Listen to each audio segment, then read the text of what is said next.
Friends, இன்றைக்கி நம்ம செய்ய போகிறது காடை 65. இந்த காடை வறுவலுக்கு என்னென்ன பொருள் தேவைன்னு பார்க்கலாம் வாங்க. காடை இறைச்சி 500 கிராம், மஞ்சள் தூள் அரை டீஸ்பூன், தனி மிளகாய் தூள் 1 டீஸ்பூன், உப்பு அரை டீஸ்பூன், மல்லித்தூள் 1 டீஸ்பூன், சீரகத்தூள் அரை டீஸ்பூன், கரம் மசாலா தூள் அரை டீஸ்பூன், சாட் மசாலா அரை டீஸ்பூன், இஞ்சி பூண்டு விழுது சம அளவு 1 டேபிள் ஸ்பூன், மைதா அல்லது அரிசி மாவு 1 டேபிள் ஸ்பூன், சமையல் வினிகர் 1 டீஸ்பூன்,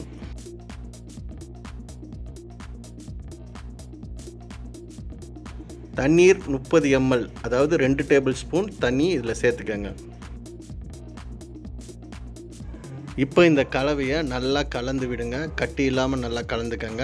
கலந்து விட்ட பிறகு இந்த கலவையில் சோள மாவு 1 டேபிள் ஸ்பூன் கலந்துக்கங்க. கூடவே ரெட் ஃபுட் கலர் விருப்பம் இருக்கவங்க சேர்த்துக்கங்க.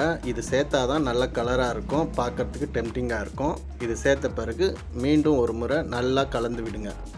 இப்போ இந்த கலவையை பார்த்திங்கன்னா ரொம்ப தண்ணியாக இல்லாமல் கட்டியாக இல்லாமல் ஒரு மிதமான நிலையில் இருக்கும். இந்த கலவையை அப்படியே எடுத்து அந்த காடை மேலே ஊற்றினாலும் சரி, இல்லை இந்த கலவையில் காடையை போட்டு பிரட்டினாலும் சரி, எல்லா இடத்துலையும் படுற மாதிரி வச்சு ஒரு அரை மணி நேரம் ஊற வச்சுடுங்க. அடுப்பை ஆன் பண்ணுங்கள். ஒரு சின்ன கடாயை வைங்க. அதில் 1/2 லிட்டர் எண்ணெயை ஊற்றுங்க. உங்களுக்கு பிடிச்ச எண்ணெய் ஊற்றிக்கங்க. எண்ணெய் சூடானதும் காடையை ஒரு 2 காடையை எடுத்து அதில் போடுங்க. அவ்வளோதான் பிடிக்கும். இந்த காடையை போட்ட உடனே அடுப்பை ஒரு லோ ஃப்ளேம்லேயோ இல்லை மீடியம் ஃப்ளேம்லேயோ வச்சுருங்க. அதே போல் 20 செகண்டுக்கு அந்த காடையை எதுவும் பண்ணாதீங்க, அப்படியே விட்டுடுங்க. 20 செகண்ட் ஆன பிறகு காடையை எண்ணெயில் ஒட்டியிருந்தா இல்லை ஒன்றோட ஒன்று ஒட்டியிருந்தால் அப்படியே பிரித்து விடுங்க. ஒரு பக்கத்துக்கு 3லேருந்து 4 நிமிஷம் வேகட்டும். அது கரெக்டான டைமாக இருக்கும். மொத்தமாக இது 2 சைடும் வேகிறதுக்கு ஒரு 6லேருந்து 7 நிமிஷம் தான் ஆகும். இதுவும் சிக்கன் போல் தான் சாஃப்டாக இருக்கும் கறி, அதனால் சீக்கிரம் வெந்துடும். காடை பார்த்திங்கன்னா கிட்டத்தட்ட சிக்கன் டேஸ்ட்டில் தான் இருக்கும். சிக்கன் 65 செய்யறதுக்கு என்ன பொருள் போடுவோமோ அதே தான் போட்டிருக்கோம். கூடவே சாட் மசாலாவையும் வினிகரையும் இதில் சேர்த்துருக்கோம். இதை சேர்த்ததுனால நம்ம கடையில் வாங்கி சாப்பிடும்போது ஒரு யூனிக் டேஸ்ட் தெரியும். அந்த டேஸ்ட் இதில் கண்டிப்பாக கிடைக்கும். இதை ட்ரை பண்ணுங்கள். அதே போல் இந்த காடையை கடையில் வாங்கி சாப்பிட்றது அன்ஹெல்த்தியான விஷயம். நம்ம கண்ணெதிர உயிரோடு வாங்கிட்டு வந்து நம்ம மசாலாவெல்லாம் போட்டு இதை செஞ்சு சாப்பிட்றது தான் ஆரோக்கியம். ஏன்னா இந்த காடையெல்லாம் வெயில் சீசனில் அவ்வளோவா தாங்காது. கடைக்காரங்க அதை மேட்ச் பண்ணுறதுக்காக மசாலா இந்த கலரெல்லாம் போட்டு இது மாதிரி ரெடி பண்ணி கொடுக்கும்போது நம்மளுக்கு பார்க்க ஆசையாக இருக்கும். அந்த வேகத்தில் நம்ம சாப்பிட்ருவோம். அதனால் அந்த கடையில் வாங்குறதை கொஞ்சம் தவிர்த்துட்டு வீட்லேயே நம்ம இந்த மசாலாவை போட்டு அழகாக பசங்களுக்கு செஞ்சு கொடுங்க. சின்ன பசங்களும் விரும்பி ஒரு சின்ன முழு கோழி மாதிரி சாப்பிட்ற ஒரு ஃபீல் அவங்களுக்கு சந்தோஷம் கிடைக்கும்.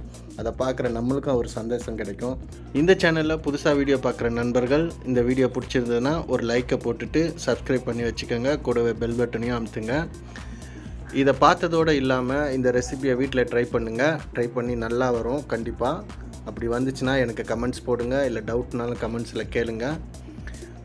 அவ்வளோதான் நண்பர்களே, காடை ரெடி ஆகிடுச்சு, பரிமாற தயாராக இருக்குது. நண்பர்களே, இந்த வீடியோவை இது வரைக்கும் பொறுமையாக ஸ்கிப் பண்ணாமல் பார்த்த அனைத்து நண்பர்களுக்கும் நன்றி. வணக்கம்.